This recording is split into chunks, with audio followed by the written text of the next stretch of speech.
When I first started here at NAN, we were the lowest performing school in Glendale. We're in an area that's very high poverty, high minority, low socioeconomic, and so we made a lot of excuses for our kids due to home life and environment.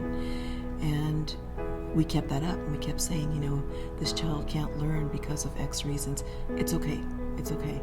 So we were doing a lot of that. I think also we didn't have a strong parental involvement. We were still doing a lot of cut and paste activities. Once focus came about, things changed. We created a school-wide focus, which is reading comprehension. Because of that focus, we're able to hone in on the needs of the students and fine-tune what they need in order to improve their learning. Well, our best practices, we started selecting, because reading comprehension definitely was an area of concern.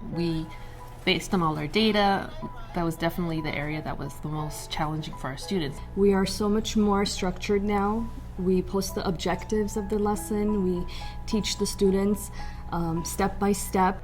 So we started basically, again, trying to address the idea of common rigor, was a common understanding of the standards. And we developed what would be some focus standards that we would really try to develop an understanding of and develop assessments for.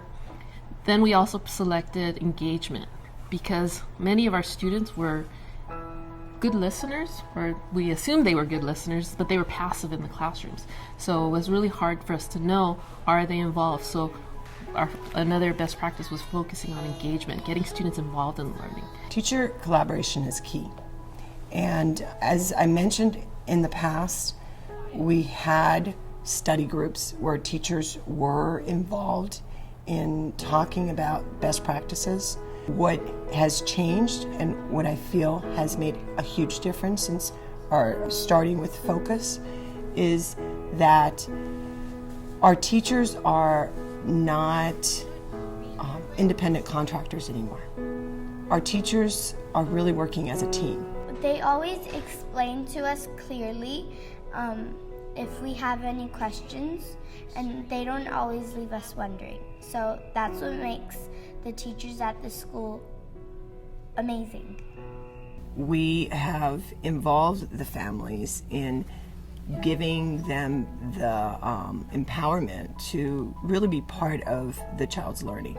We've really made it an important part of our improvement strategy to look at data. So then we started looking at grade level data as well as individual teacher data. So for example, the teachers created monthly assessments of their focus standard. And with the focus standard, so then they'll report how many students were proficient. As a grade level, what was our score? So they're constantly comparing. How did we do on the standard last year versus this year? But we've seen a lot of student growth, not only in percentages and numbers, but we've seen student growth in them taking ownership of their learning. I think as far as the role of the principal, I am blessed with very talented people. And my role is to move them along together as a team. We set goals every week to achieve our bigger goal. One example would be to get an AR points. One would be to read 30 minutes or more. And the third one is to always listen and always be engaged what your teacher is doing. It helps you to achieve your bigger goal in life. I want to be a brain surgeon when I grow up. All this hard work is worth it because when you see the students' reactions in class on a daily basis to what they've learned, what they've accomplished, how far they've grown, you feel a sense of accomplishment yourself.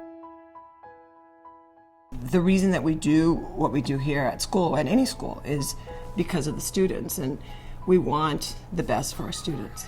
The students that we serve deserve the best, and therefore our role is to give them the best.